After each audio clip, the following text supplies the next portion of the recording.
Hi everyone, BritSimon here. So for those of you that have been selected in DV 2026, you may be wondering what the next step is, and I'd like to explain that to you. Now, if you weren't selected, I'm sorry, better luck next year. But if you are selected, it's important to do the right things at the right time, okay? So let's talk about what you need to do. The first thing you're going to do, for most of you, almost immediately, you should be doing this, is you need to go and fill out your DS260. So what you can do is if you Google the words BritSimon DS260, I'm hoping you can see that. And Google knows all about me, and will make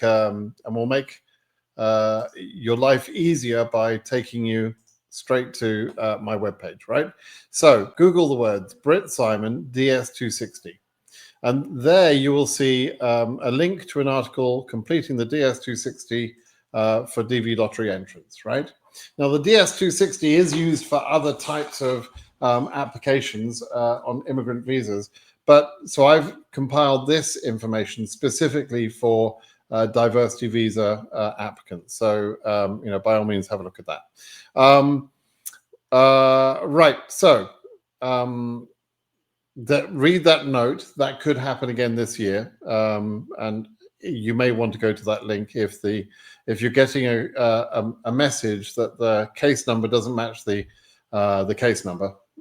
You'll see a message there. So then, as you go through, you'll understand what you need to do, and what you'll see is I have a bunch of screenshots of how you go through the process step by step, how you enter the personal information there, everything that you need to do, whether you're single, whether you're married, it's all in there. There's a complete guide to the DS260.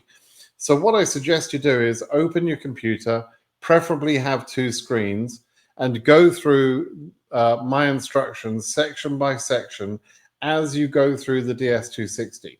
If you can't do that, then just take a read of the instructions that I've put out there for you. There's a lot of information there, and read that through first, and then start your DS260. Okay.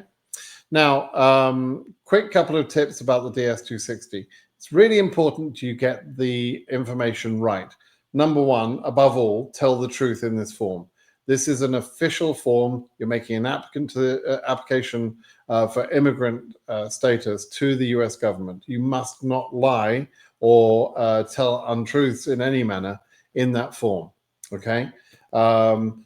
Particularly around material information such as your marital status, your date of birth, your name, and so on, okay? Be very careful about that.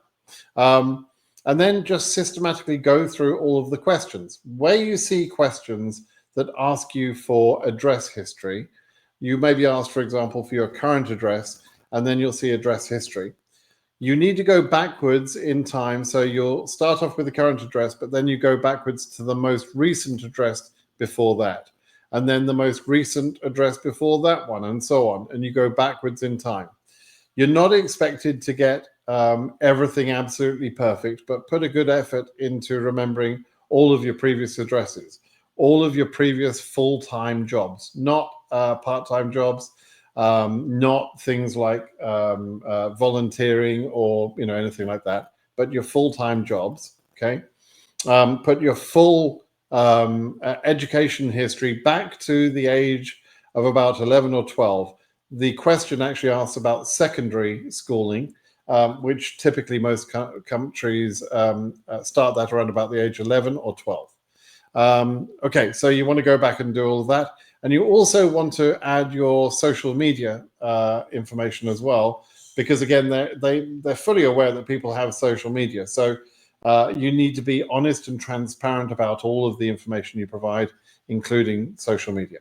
Okay, go through that, take your time. If you're not sure about it, you can save the application as you go along, and you can come back to that page later.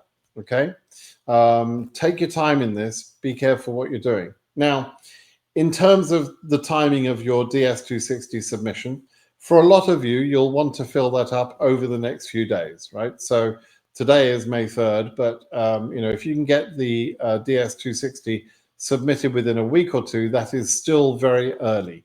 Nobody is going to be interviewed until at least the 1st of October. And it really depends on your case number when you're interviewed. So you'll submit the DS260 now, and there's a long time before your interview could possibly be scheduled. But it's ideal if you can get that DS260 fully processed before your time comes for scheduling. Okay. For some of you, if you've got very high case numbers, then the early submission doesn't really matter. But the only people who should really delay the DS260 submission is people that are worried about non-immigrant visas in the future because their case number is very high, or people that need to delay their process for some reason, such as they're perhaps, let me just remove this for a second and make me big. The other people that might want to delay the DS260 submission is people that don't want to move to America too quickly. Let's say you're in the last year of college. You may want to delay your DS260 submission for a few months so that it will delay your interview, and it will be next summer, by which time you'll have finished college, for example. Okay, so you need to consider your own personal circumstances as well. All right, everybody. I just wanted to give you that quick video and give you the link. The link will be below the video description, but it's also, as you saw, very, very easy to Google that and go and read that link on my blog. Okay.